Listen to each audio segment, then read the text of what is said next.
Skin को clean और clyster clear बनाने के लिए हम लोग क्या करती हैं, पार्लर का रुख करती हैं।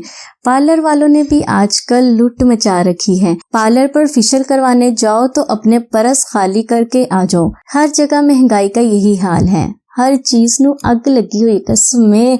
क्या आपके भी यही हाल है? आपने मुझे बताना है, ठीक है। आपके मोहल्ले या गली में पार्लर वाली एक फेशियल का क्या लेती हैं? अपनी स्किन को महंगी पार्लर्स और क्रीमों से बचाने के लिए, केमिकल से बचाने के लिए होम रेमेडी का इस्तेमाल करें।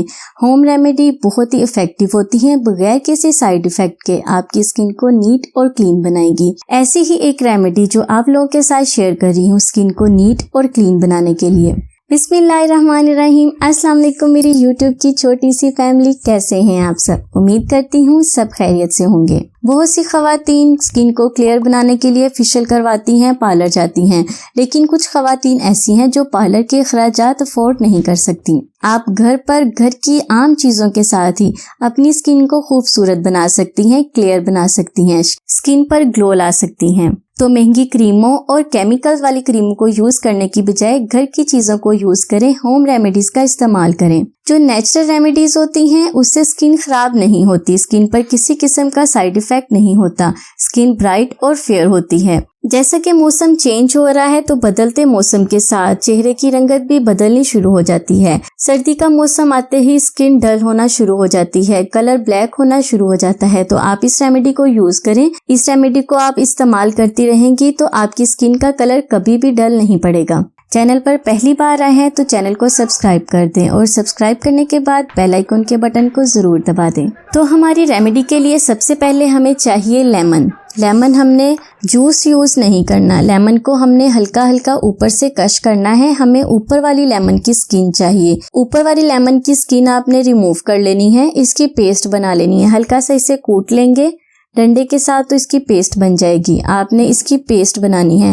लेमन के छिलके की पेस्ट आपको चाहिए, 1 अदद लेमन के छिलके की पेस्ट चाहिए। दूसरी चीज है मेरे पास ये ग्लिसरीन। ग्लिसरीन सर्दी हो या गर्मी हर मौसम में स्किन के लिए बेहद बेस्ट इंग्रेडिएंट है। सर्दी के मौसम में तो बहुत ही अच्छी चीज है स्किन को ब्राइट और फेयर बनाने के लिए, स्किन को मॉइस्चराइज करने के लिए।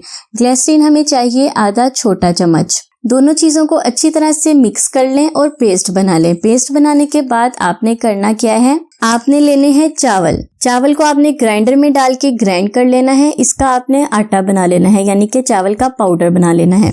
चावल आपकी स्किन को ब्राइट बनाएंगे, स्किन को फेयर बनाएंगे, आपकी स्किन के लिए बेहद जबरदस्त इंग्रेडिएंट है। चावल का आटा चाहिए हमें 1 चम्मच। उसके बाद हमें चाहिए ये एलोवेरा जेल। एलोवेरा जेल आप मार्केट वाली भी यूज कर सकती हैं, एलोवेरा जेल आप घर की यूज कर सकती हैं। अगर आपके पास घर की नहीं है तो आप मार्केट वाली एलोवेरा जेल भी यूज कर सकते हैं।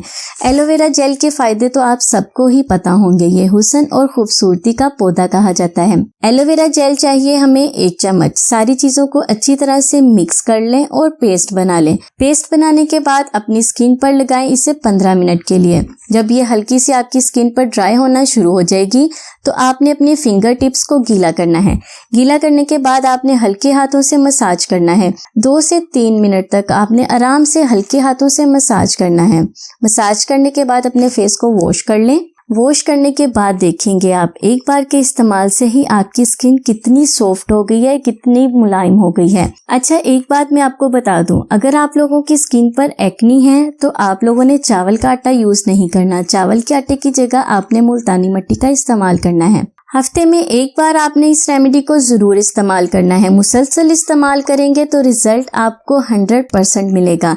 एक बार के इस्तेमाल से ही आपको फर्क महसूस होना शुरू हो जाएगा। तो फ्रेंड्स, ये थी मेरी आज की रेमेडी। उम्मीद करती हूँ आपको पसंद आएगी। वीडियो को लाइक और वीडियो को शेयर जरूर करना है। मैं हाजिर होंगी मज़ीद रेमेडीज के साथ। तब तक के लिए मुझे इजाजत दें और दुआओं में याद रखें। खुश रहें, सबको खुशी दें और अपना बहुत सारा ख्याल रखें। अल्लाह हाफिज।